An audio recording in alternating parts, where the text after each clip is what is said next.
Welcome to your daily dose of dividend. Bailey made a request in the comments for Costco.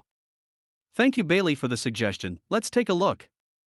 With a market cap of $258 billion, Costco is a S&P 500 company within the discount stores industry.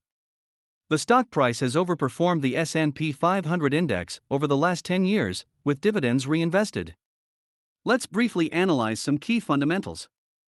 Most data is based on a 5-year average. Sales growth, 10.5%.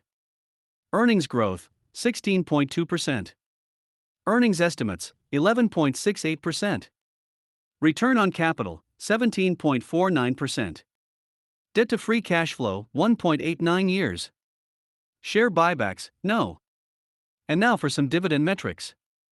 Dividend yield, 0.62%.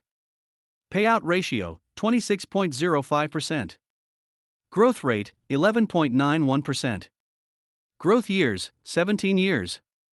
That gives Costco 8 out of 10 points. That's an outstanding score.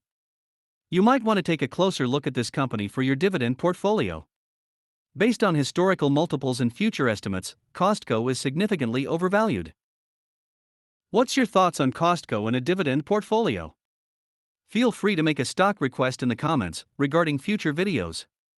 If you found value in this video, please leave a like and welcome back tomorrow for another quick analysis. Have a great day.